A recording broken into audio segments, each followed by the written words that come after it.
Intercept this.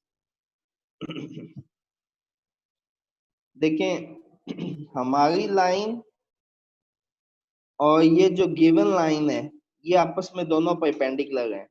एक line जो हमने कैलकुलेट करनी है और एक गिवन लाइन, दोनों आपस में कह रहा है कि परपेंडिकुलर है। गिवन लाइन की स्लोप -6 बता रहा है और जो हमने निकालनी है उसकी स्लोप हम खुद कैलकुलेट करेंगे। y इंटरसेप्ट यानी c की वैल्यूज जो है वो 4/3 बता रहा है सेकंड पार्ट। ठीक है। अच्छा हमें पता है कि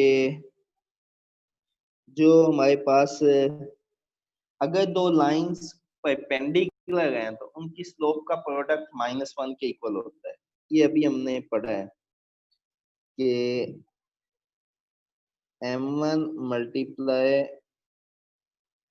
m2 इज इक्वल टू -1। आगा नजर इस कर लेते हैं, दोबारा लिखते हैं m1 m2 का प्रोडक्ट -1 के इक्वल है।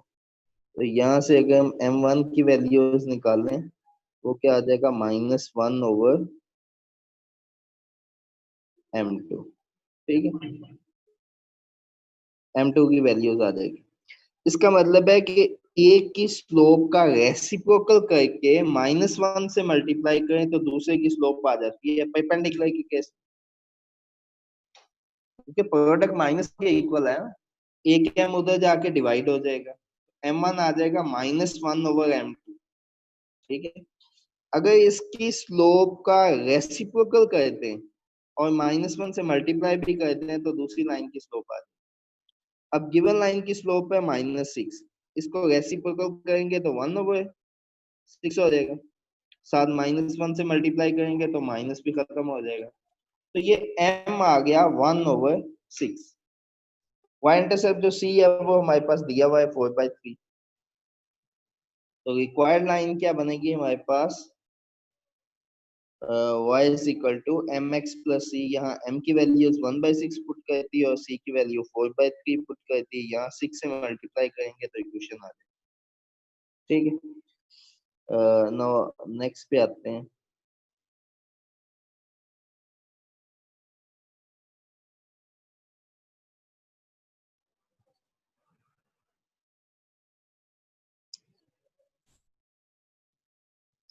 इसी तरह से नेक्स्ट पॉइंट स्लोप फॉर्म है, जिसकी इक्वेशन जो है वो, क्योंकि इसमें एक पॉइंट गिवन होता है एक स्लोप गिवन होती है।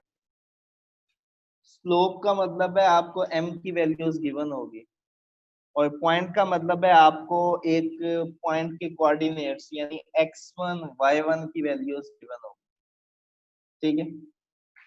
अगर ये दो चीजें गिवन हो तो हम फिर लाइन कैसे निकालते हैं, तो याद रखें इक्वेशन ऑफ लाइन का फॉर्मूला है, जब हमारे पास पॉइंट और स्लोप गिवन होती है तो y minus y1 is equal to m into x minus x1। ये लाइन का फॉर्मूला है जब स्लोप m गिवन होगा और पॉइंट एक गिवन होगा, मतलब पॉइंट के कोऑर्डिनेट्स को हम x1 y1 ट्रीट करेंगे। ठीक है। अगर ये दोनों चीजें गिवन होंगी तो हम इस फॉर्मूले से हम इसकी वैल्यूज कैलकुलेट करेंगे। ठीक है। हाँ जी हाँ जी, पूछो किस बात को। बच्चा लाइन की ये जो फॉर्म है ना, इसका नाम है पॉइंट स्लोप फॉर्म। ठीक है। नाम से जाहिर होगा है कि इसमें एक पॉइंट गिवन होगा, यानी पॉइंट के कोऑर्डिनेट्स x1 y1 हो गए, यानी x1 y1 गिवन होगा एक। दूसरा इसमें हमारे पास स्लोप, जिसे हम m से डिनोट करते हैं, m गिवन होगा। m गिवन हो और एक पॉइंट गिवन हो x1 y1, तो पॉइंट और स्लोप से हम इसको कैलकुलेट कर लेते हैं इस तरह से कि y minus y1 is equal to m into x minus x. ठीक है। तो ये है, इसमें अगर इसकी डेरिवेशन करनी है तो प्रूफ में देख लें कि late p x y be the any point on the line having slope m passes through the point q, given point जो होगा वो q होगा x1 y1। Then slope of the line L passes through the point P and Q. अब दो point से पास कर रही है तो इनके y कोऑर्डिनेट्स का difference over their x coordinates का डिफरेंस, ये बन जाएगा हमारे पास y minus y one is equal to m into x minus x one. ठीक है, तो ये हाँ जी, इसमें x माइनस एक्स वन जो है वो दूसरी तरफ जाके मल्टीपल हो जाएगा m के साथ, तो यही इक्वेशन ऑफ लाइन है। अच्छा, अब आते हैं हम इसकी सिमेट्रिक फॉर्म पे, ड्राइव द सिमेट्रिक। ये तीसरी फॉर्म है, मैंने बताया इसकी 6 फॉर्म होती हैं। पहली स्लोप इंटरसेप्ट फॉर्म है, दूसरी पॉइंट स्लोप फॉर्म है, तीसरी सिमेट्रिक फॉर्म है जिसको हम डिस्कस करने जा रहे हैं। अब सिमेट्रिक फॉर्म में क्या होता है कि स्लोप हमारे पास y minus y one over x minus x one है। ठीक है, या स्लोप m की जगह हम टेन अल्फा भी लिख सकते हैं क्योंकि स्लोप टेन के इक्वल होती है, और टेन को हम साइन ओवर कॉस लिख सकते हैं क्योंकि टेन साइन ओवर कॉस के इक्वल होता है। और यहाँ अगर हम अल्टरनेटो यूज करें रूल्स, तो ये बन जाएगा x minus x one over cos alpha is equal to y minus y one over sine alpha. ये जो x minus x one over cos and y minus y one over sine है, ठीक है, इसको हम कहते हैं कि ये हमारे पास सिमेट्रिक फॉर्म ऑफ लाइन है। It's a symmetric form of equation of line, x minus x one over cos alpha y minus y one over sine alpha. तो ये मैं एंड में आपसे सुनूंगा सारी फॉर्म्स, इक्वेशन ऑफ लाइन बताएं जी। हाँ जी, इक्वेशन ऑफ लाइन सुनाए स्लोप इंटरसेप्ट फॉर्म में, इक्वेशन ऑफ सर ये लाइन y2 की बताएं जगह जी पे आप y पॉइंट क्यों यूज स्लोप कर रहे फॉर्म हैं और में। x2 की जगह पे x क्यों यूज कर रहे हैं? बच्चे एक पॉइंट हमने एक्स वाई लिया हुआ है, तो एक वो हो गया, दूसरे पॉइंट के कोऑर्डिनेट्स हमने x1 y1 लिए हुए हैं। जब भी दो पॉइंट्स हो, नाम उनके कुछ भी हो, उनके y कोऑर्डिनेट्स का डिफरेंस ओवर उनके x कोऑर्डिनेट्स का डिफरेंस। पॉइंट के ना दो कोऑर्डिनेट्स होते हैं ना, x कोऑर्डिनेट y कोऑर्डिनेट, तो दोनों पॉइंट्स के y कोऑर्डिनेट का difference over their x coordinates का डिफरेंस जो है, ये स्लोप होती है। ठीक है, तो हमने एक पॉइंट जो है वो उसको हमने एक्स वाई लिया हुआ है, उसके कोऑर्डिनेट, और दूसरे पॉइंट के कोऑर्डिनेट्स x1 y1 लिखे हुए हैं, इसलिए हमने x इस तरह से लिख लिया है। ठीक तो सर इसको ऐसे लिखने का क्या फायदा है, है? ये भी वही बात है, वो भी वही बात है।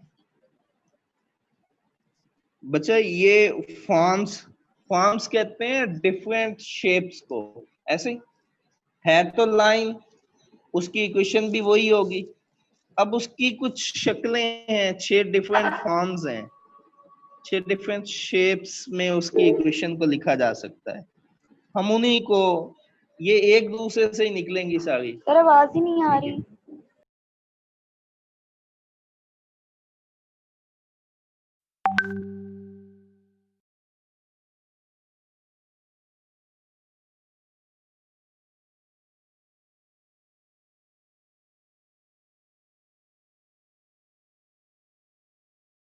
होती है उसकी इक्वेशन 6 डिफरेंट वे में लिखी जा सकती है, उन वेज को डिस्कस कर रहे हैं।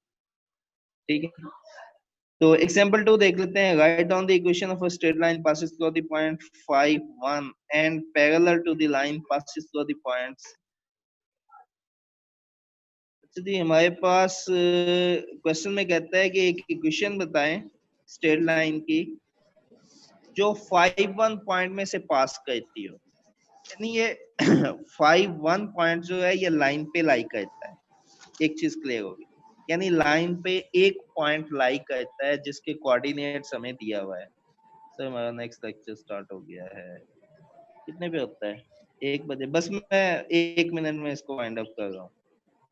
अच्छा जी, एक पॉइंट हमारे पास गिवन है और parallel to the line passes through the point, एक और लाइन जो इन दो पॉइंट से पास करते हैं उसके पैरेलल है।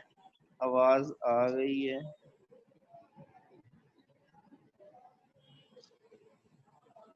तो एक पॉइंट, बस ये वाइंड अप कर रहे हैं ना, तो हम ऐसे कहते हैं ये हमारे पास जो पॉइंट है 0 -1 एंड 7 -15, इन पॉइंट्स के जरिए हम क्या कहते हैं स्लोप निकाल लेते हैं।